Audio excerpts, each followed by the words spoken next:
Stanley Cup Final coming up. And I think, Louie, we'll start with you. We have Louie DeBrusk and Jack Michaels here. There is no question that it has been a team effort. This has not been 97 and 29 and Evan Bouchard carrying the... Though they're right up there, obviously, in the scoring, but there's been lots of support. Tons of support, and I think it's been so vital for their success. But I also think I think the core needed it.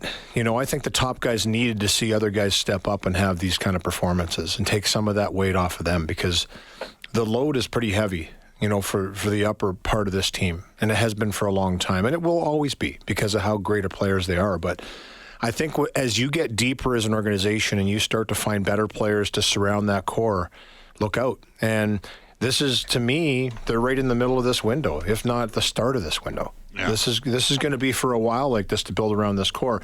But I do agree. I think they're getting production down their lineup. 19 different scorers in the playoffs. I looked up some numbers after the first 16 games of the regular season, and they're getting more production from players in the playoffs than they did in the regular season to start 100%. The year.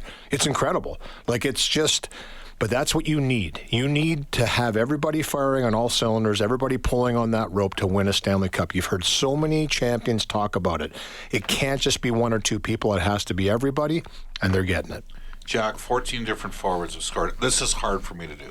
You can only play 12. This is hard for me. You can only play 12. My apologies. Hard for me to do. Louie, if you're going to have a shot there, don't be afraid to turn your mic down. Oh, sorry. This thing's pretty hot. I haven't been in studio like this. So I'm usually doing the phoner on this. So it's a heck of a booster juice, let me tell you. It's terrific. There you go.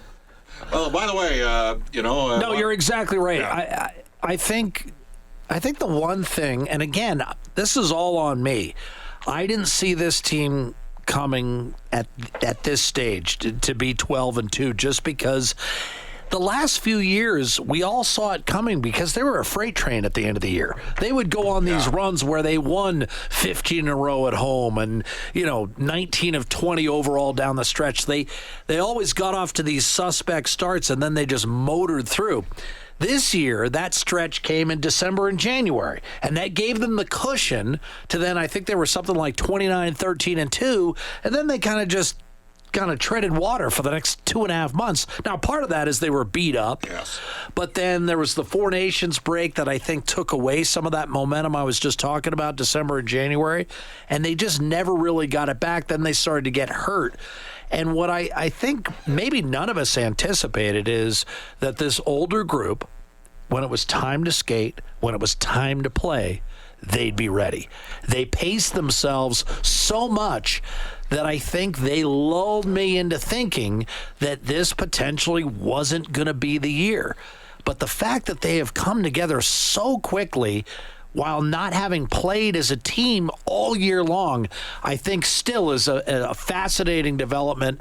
And I got to be honest with you, I haven't seen Edmonton play back-to-back playoff series against that caliber competition in Vegas and Dallas, where by the end of the series, and again, I mean no disrespect, but those teams looked ordinary. Yeah. Those teams are not ordinary. No. Vegas was the division champions and won 2 years ago. And Dallas has been to 3 straight conference finals. And yet I came away from those series thinking that was never in doubt.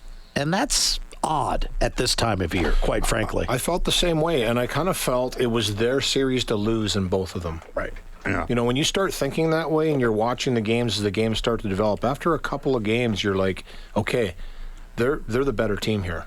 No question about it. I said that to Bob after game 1 in Dallas. I looked at him and I said, Edmonton handed them that one, but if that's the way the rest of the series is going to go, Dallas has no chance. I did not expect Dallas's performance in Game 2. You also said, and maybe this speaks to underrating what Edmonton had. I did not expect the impact that Klingberg would have in the playoffs based on how he played in the regular season. Based on how it went for Jeff Skinner in the first half of the year, I never envisioned that he'd even score a goal in the playoffs. Jack was like, stop, at some point he's going to score a goal. He plays game 1, they lose 6-5, knocked out of the lineup for basically 3 series, plays game 5 against Dallas, scores a 3rd goal.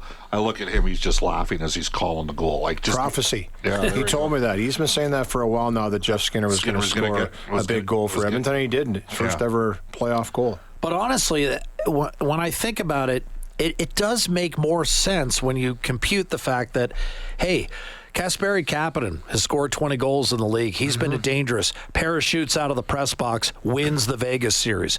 Jeff Skinner, 5-time 30-goal scorer. Victor Arvidsson, 2-time 30-goal scorer. Weapon in the league for years. These are the guys that are coming off the bench to play for Edmonton. They've been around. They're not plug-and-play guys. And So they got depth. So they got depth. I'll add something else to this too, Bob, and this is from a player's perspective. When you're on a team and you understand there's an opportunity to win, it magnifies everything. It's incredible, and you can feel it.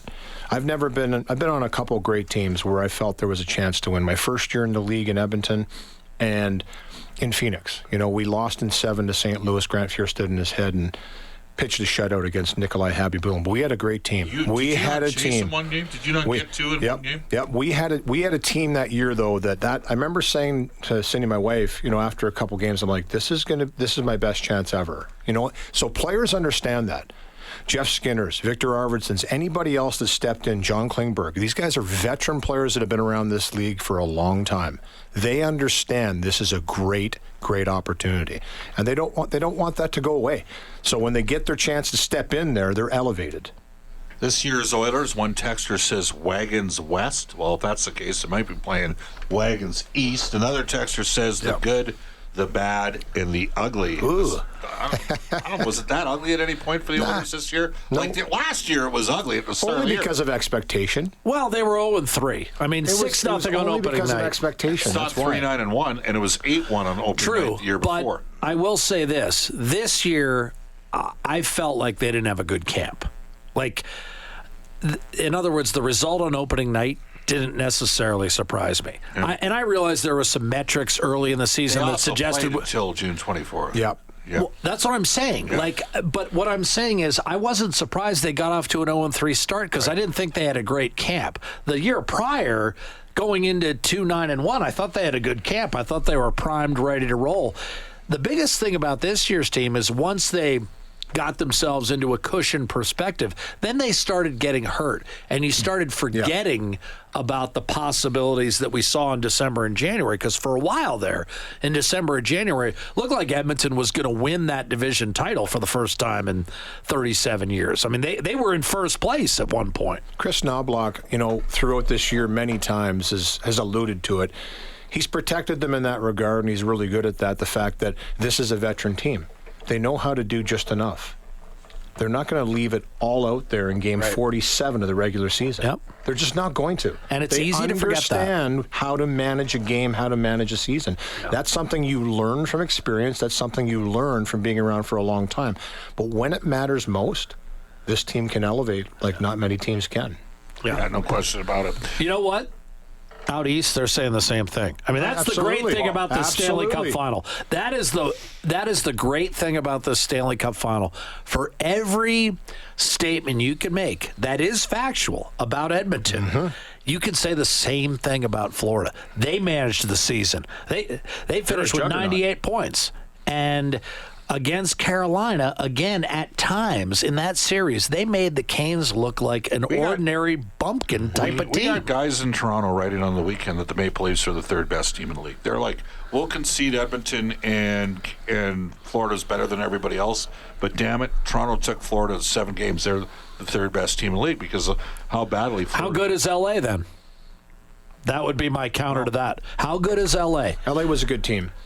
We had LA had Edmonton in trouble. To take Edmonton. Yes. And 2 third-period leads in game 3 and 4. And you know what? Listen, that's the thing. When you get a chance to take out a great team, you better make good on it. Because if you don't, you've woken them up. And that's what happened. We had 2 guys almost parrot each other that use completely different perspectives as to how to get there. But Rob Brown, who's our inside the game analyst, Oilers in 6 over LA, he had 5-5 against Vegas and Dallas. And then Bruce Kurlock, who uses all the video. Same thing. 6 against LA, toughest team the Oilers are going to face. Wrong team for Edmonton to play coming out with the injuries and players coming back. Tough series. And he said Vegas was slow. Vegas's defense is getting ponderously old. And he said that Dallas does not have any pace and tempo and offensive juice, and they weren't and I'm like, well, how in the hell did Dallas beat the Colorado Avalanche without It's all about matchups. Without Miro Heiskanen? That was a wild and series. And Robertson. How do they win that series? Because out their leading goal scorer and their leading defenseman. How does that happen? Trying to play defense, I think, and having a great goaltender. I mean, Jake Ottinger.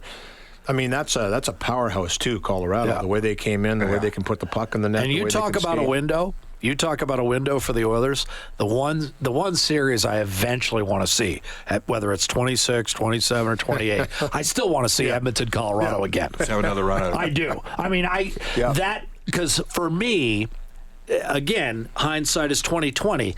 Colorado would have been an interesting matchup for the Edmonton Oilers. Would have been a very, very interesting series, and perhaps tougher than Dallas or Vegas.